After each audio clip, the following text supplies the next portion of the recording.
सच्ची घटना पर आधारित यह बात कुछ दिनों पुरानी है। जब स्कूल बस की हड़ताल चल रही थी, मेरे मिस्टर अपने व्यवसाय की एक आवश्यक मीटिंग में बिजी थे, इसलिए मेरे 5 साल के बेटे को स्कूल से लाने के लिए मुझे टू व्हीलर पर जाना पड़ा।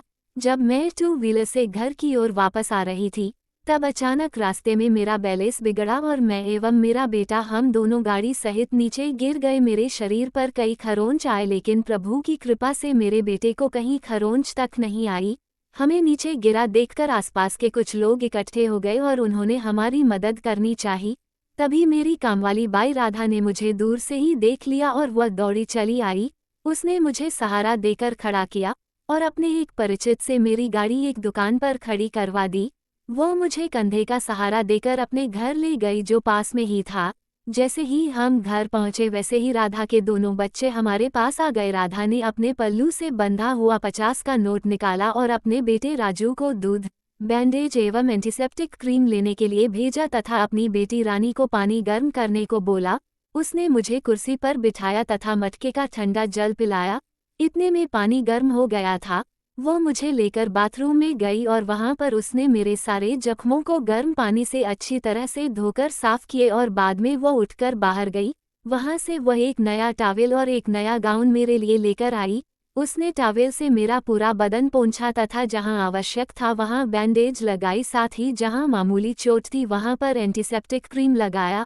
अब मुझे कुछ राहत महसूस हो रही थी।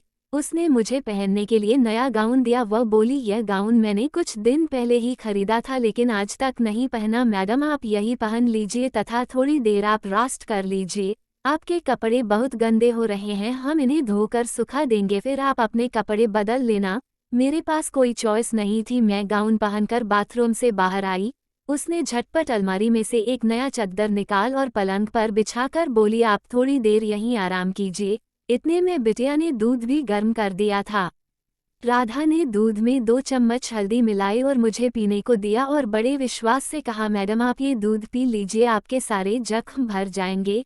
लेकिन अब मेरा ध्यान तन पर था ही नहीं, बल्कि मेरे अपने मन पर था। मेरे मन के सारे जख्म एक एक करके हरे हो रहे थे। मैं सोच रही थी, कहाँ मैं और कहाँ ये राधा। जिस राधा को मैं फटे पुराने कपड़े देती थी, उसने आज मुझे नया टॉवेल दिया, नया गाउन दिया और मेरे लिए नई बेडशीट लगाई। धन्य है ये राधा। एक तरफ मेरे दिमाग में ये सब चल रहा था, तब दूसरी तरफ राधा गरम गरम चपाती और आलू की सब्जी बना रही थी। थोड़ी देर में वह थाली लगाकर ले आई। वह बोली, आप और बेटा दोनों खाना खा लीजिए। राधा को मालूम था कि मेरा बेटा आलू की सब्जी ही पसंद करता है और उसे गरम गरम रोटी चाहिए, इसलिए उसने रानी से तैयार करवा दी थी। रानी बड़े प्यार से मेरे बेटे को आलू की सब्जी और रोटी खिला रही थी और मैं इधर प्रायश्चित की आग में जल रही थी। सोच रही थी कि जब भी इसका बेटा राजू मेरे घर आता था, मैं उसे एक तरफ बिठा देती थी, उसको नफरत से देखती थी और इन लोगों के मन में हमारे प्रति कितना प्रेम है, ये सब सोच सोच कर मैं आत्मग्लानि से भरी जा रही थी। मेरा मन दुख और पश्चाताप से भर गया था। तभी मेरी नज़र राजू के पैरों पर गई, जो लंगड़ा कर चल रहा था। मैंने राधा से पूछा, राधा इसके पैर को क्या हो गया, तुमने इलाज नहीं करवाया?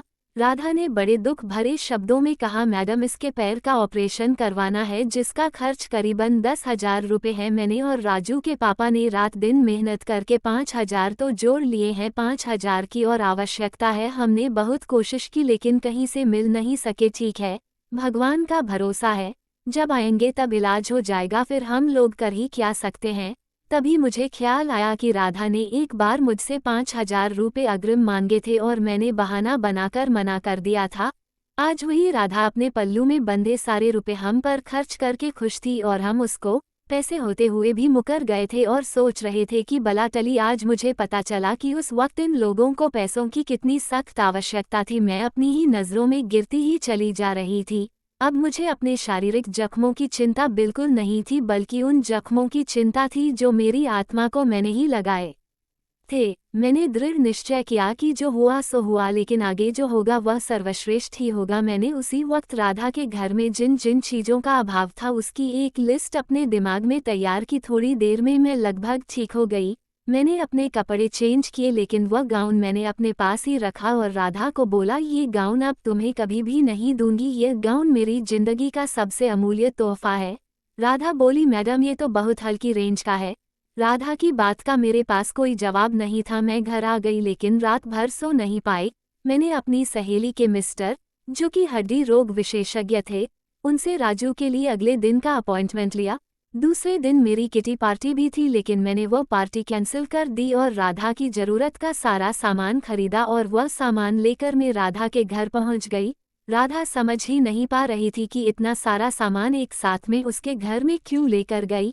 मैंने धीरे से उसको पास में बिठाया और बोला, मुझे मैडम मत कहो, मुझे अपनी बहन ही समझो और हाँ, कल सुबह 7 बजे राजू को दिखाने चलना है। उसका ऑपरेशन जल्द से जल्द करवा लेंगे और तब राजू भी ठीक हो जाएगा। खुशी से राधा रो पड़ी लेकिन ये भी कहती रही कि मैडम ये सब आप क्यों कर रहे हो, हम बहुत छोटे लोग हैं, हमारे यहाँ तो ये सब चलता ही रहता है। वह मेरे पैरों में झुकने लगी। यह सब सुनकर और देखकर मेरा मन भी द्रवित हो उठा और मेरी आंखों से भी आंसू के झरने फूट पड़े।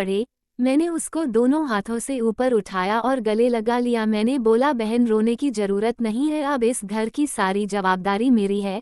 मैंने मन ही मन कहा, राधा तुम क्या जानती हो कि मैं कितनी छोटी हूँ और तुम कितनी बड़ी हो। आज तुम लोगों के कारण मेरी आंखें खुल सकी। मेरे पास इतना सब कुछ होते हुए भी मैं भगवान से और अधिक की भीख मांगती रही। मैंने कभी संतोष का अनुभव नहीं किया लेकिन आज मैंने जाना कि असली खुशी पाने में नहीं देने में है। हरे कृष्ण।